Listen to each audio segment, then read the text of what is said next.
Marvel, seriously, make up with Sony. Like, I can't deal with another Spider-Man reboot.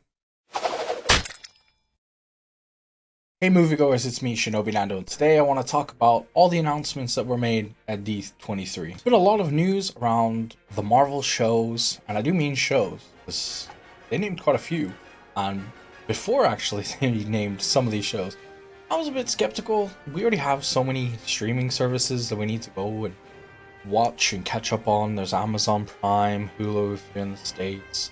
Like, to add another one? Come on, Disney. I was like, just let Netflix have the series back. I already had to watch Cloak and Dagger on Amazon Prime and then watch Daredevil over on Netflix. But, hear me out. After the announcements of who they're going to give series to and why, and it got my thinking, this could be like a really, really good thing.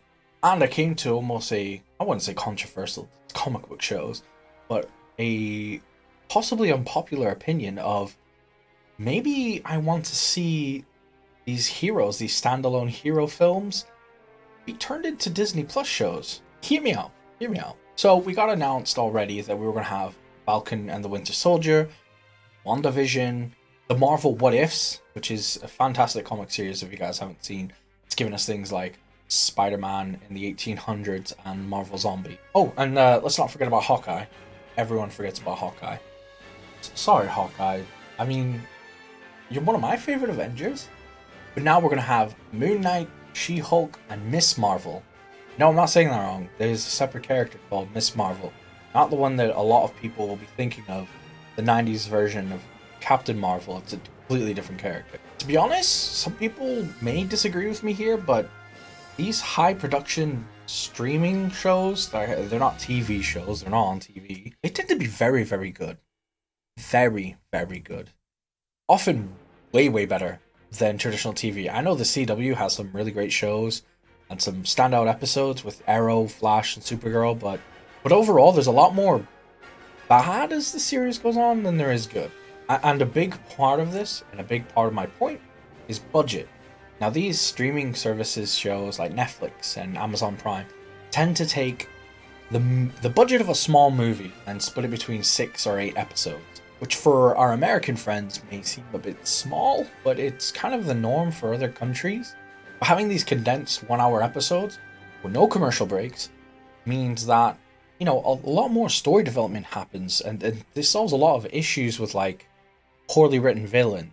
There's a rhyme and a reason that a lot of Marvel villains tend to be Me Too or copycat villains. You know, they have the same kind of similar power, similar origin. It just kind of speeds up the whole movie instead of like eating up the 2.5 hours they have to explain his powers, her powers, than the villain's powers. 9 times, even Loki is, you know, he's Jotunheim, Asgard, similar power set, invulnerability, super strength, very trope-ridden relationship. The you know, the younger brother that's jealous of the older brother that he doesn't feel deserves the throne. He deserves betrayal. It's a medieval or Greek classic, or Norse. I suppose it's Norse. But most of the time, we always say the villains are very poorly done for a reason. Tend to have the same powers, similar origins, and we rush through them, and their motivations are Why I think, personally, the villains in sequels tend to be a bit better, because we don't need to focus on the origin story of the hero. That's another thing. Origin stories can be done much, much better, and much, much more thoroughly, while mixing in, like, a bit of action or exploration. Look at Daredevil. He didn't get the suit to the very end. He was Daredevil throughout. So I'm actually gonna say that I'm more than happy to have these kind of Disney Plus shows, introduce new characters, and then just have the films be these massive cosmic events or Avenger level threat event things in the future, right?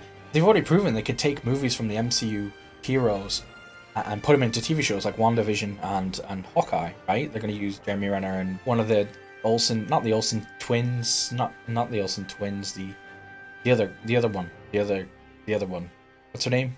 Something Olsen. Just think about it. Just think about it. They're going to be so much more fleshed out. I just think in general, also TV lends to certain characters a bit better. Some of their abilities don't require big budget effects, and if you could take that budget of like $100 million and channel it into 10 episodes, $10 million each, then you're gonna have a really high production value. Look at The Boys. The Boys is a perfect example, right? Each episode is like a self-contained mini movie, mid to low budget movie, but together as a whole, this is like that's a massive, massive production value right there, and it's fantastic, and everyone loves it. And you could be saying right now, Nando, well, the Netflix shows, right? The Netflix shows. But Disney Plus is pumping in, as far as I'm aware, more money per episode than even the Netflix shows, because they know, because they are directly, and this is another important point, directly linked to the MCU, that hey, people were going to want to watch this, right? Like I said, Jeremy Renner's the Hawkeye show, whereas before we'd have like, they would mention the movies, but the movies would never mention the show. WandaVision directly ties into Doctor Strange too. So I'm really happy with this middle ground between a normal TV show and a movie, kind of the streaming show kind of thing, its own self-contained thing, has the budget of the movie, but the length of maybe not traditional TV, especially American TV, but the length of a TV series to explain and thoroughly flesh out everything. I think it'll be really, really good. And I didn't even get a chance yet to talk about the characters. Moon Knight is kind of like Marvel's, I don't want to say Batman, very similar in some respects. He kind of gains strength, and he has like a lot of mental health issues, but he gains strength depending on the phases of the moon. Not read too many of his comics. I do know of the character. We have Miss Marvel, who is a fan of Captain Marvel. This is the only one I'm kind of like, is this gonna work? Is this gonna work? Is Captain Marvel really that famous in 2023 or 2024? Especially after the events of Endgame, like, didn't she just like kind of land, kill Thanos, go back out, and then crash land for the thing, stay for Tony's funeral, and then again go bug out? So is she famous enough to have somebody who wants to be like her protege? Whatever. But she's an Inhuman character, so they're going to reintroduce the Inhumans, probably do them justice this time. Fingers crossed. I'd love to see a proper like Atlan and Black Bolt and Medusa and Crystal. She's not related to them. They're just both Inhumans as characters. One's royal family on the moon, the other one's like, I got hit by Terrigen gas, now I got superpowers. And She-Hulk. She-Hulk, as soon as I saw Professor Hulk in Endgame, spoilers, I was like, we could do it. We could do She-Hulk. This is going to explain it, right? He does a blood transfusion with his cousin. She becomes She-Hulk. There you go. And we could have Mark Ruffalo. It's not been announced if he's in it at the time of recording this, but I guarantee he is if they're going to get Jeremy Renner and Wanda and Paul Bettany to be in the other TV shows, and Anthony Mackie and Sebastian Stan. I can't imagine them not getting Mark Ruffalo to at least appear in the first episode. That brings me to another point. I will not segue now. I will keep focused. Focus, Nando. But anyways, she's a lawyer, cousin of the Hulk, gets blood transfusion, now she's She-Hulk. And, of course, Falcon and the Winter Soldier and all those I think are going to be great. It gives us time to get to know Falcon and the Winter Soldier as well as keeping up that production value that I talked about. Forgot the point that I told myself not to segue on. That was it. So in terms of like characters showing up in the movies, they are restricted to cameos. In these TV shows, they could show up for an entire episode or 2, 3, half an episode, dip in and out the series when they want, when they need them.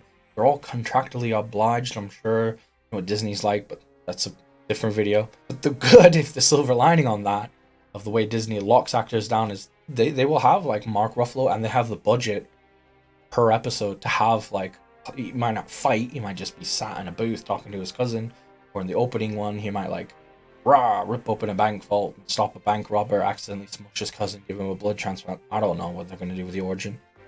But they have the budget for that at least, whereas in the movies, it's like, you know, Doctor Strange just kind of turns up, makes a beer, fill up. They do that cheap jump cut teleport thing. Yeah, you could, you know, there wouldn't be cameos, there'd be guest stars. Again, would be a lot better and help flesh out the universe. That was always the problem with the ABC, the Netflix series, Marvel shows. They didn't feel like they really were part of the Marvel universe. They always referenced the films. The films didn't even like remotely acknowledge them. But for me now, Disney Plus is a must. I will be subscribing to it. May have to cut something out. Definitely not Crunchyroll.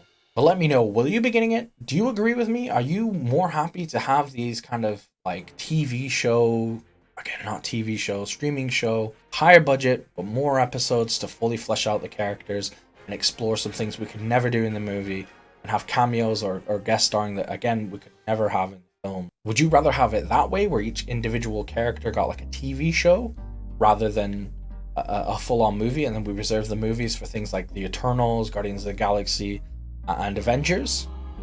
But do subscribe if you made it this far. Why not? You watched the video for this long, didn't annoy you yet. And give this video a like if you enjoyed.